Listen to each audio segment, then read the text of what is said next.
Thames International is a pioneering and innovative school in the Philippines, offering industry-relevant and future-ready blended and online programs.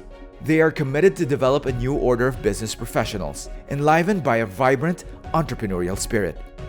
Thames International co-founder and president Joel Santos has been one of the regular mentors for the final pitch in the previous seasons. He has expanded his role and will now serve as an investor judge for the Heroes edition. The story of Thames started in 1999. The Asian crisis just ended. I came from a successful stint as an impact investor, but the fund was sold and it was up to the next frontier. And there are many options. The Philippines was in a crisis. There's so many options outside the country. But we thought that, are you going to leave your country in a crisis? So we said, so we look for, where is the gap? So we and our co-founders, we said, I think the biggest gap is education. We didn't want to be just like any other school.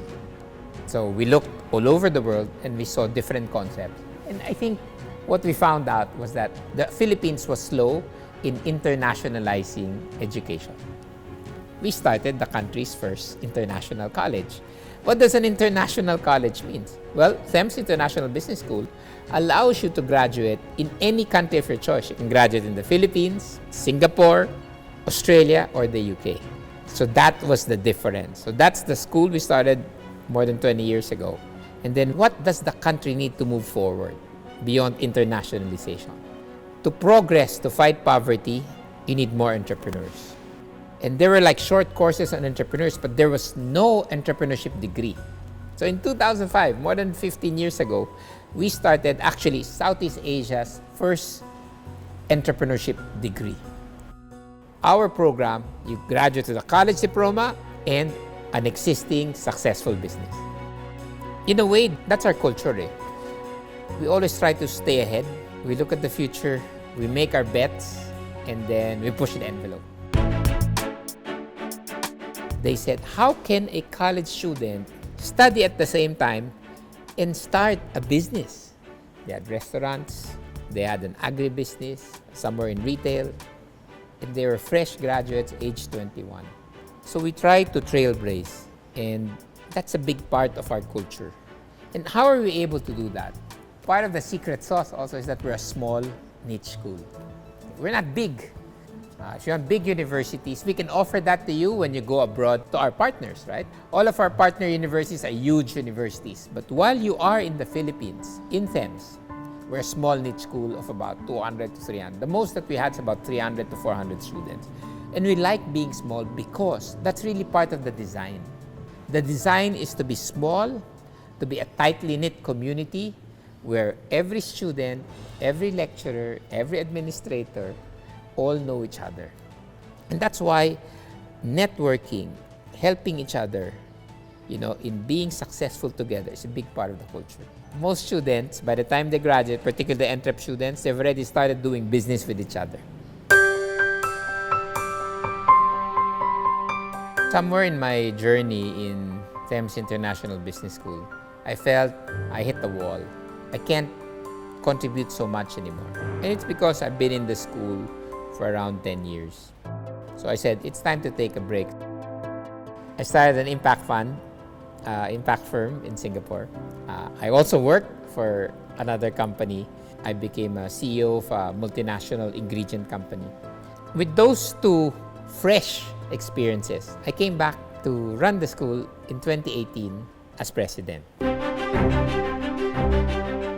One of the first things I did when I came back in 2018 was to start the digital transformation of Thames International Business School. That could be seen by going online. So since 2018, we are already doing online learning.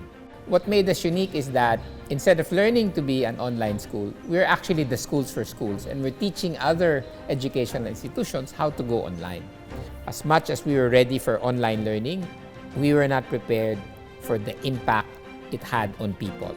So tech-wise, we were okay, but the impact on the students, the lecturers, the parents, the admin, we were not prepared for that.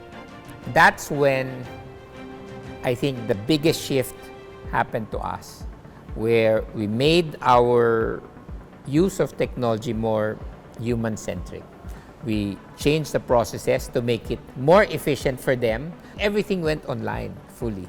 Now, everything, the whole school had to be virtual. Our school activities were virtual. I think I'm proud to say, after one semester, we humanized technology. The pandemic taught us how to humanize technology.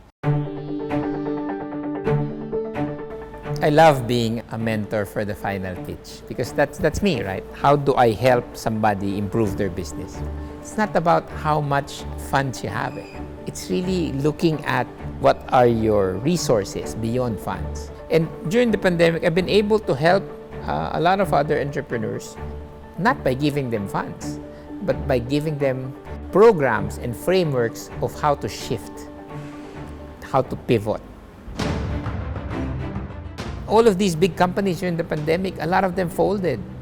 They had so much funds. But it's not about funds now. It's about the framework to pivot and how to use this crisis into a new opportunity. And that's what I'd like to contribute to the final pitch. I can now be a judge. I'd like to contribute beyond funds, but to give you a mindset, a process on how to pivot and move from setback to comeback. Up next. By the nature of us running a venture studio and a venture fund, we are always looking to invest in great ideas and in great talent. Final Pitch is another avenue or another opportunity for us to meet great talent, to meet entrepreneurs, to meet founders, and get exposure to their ideas.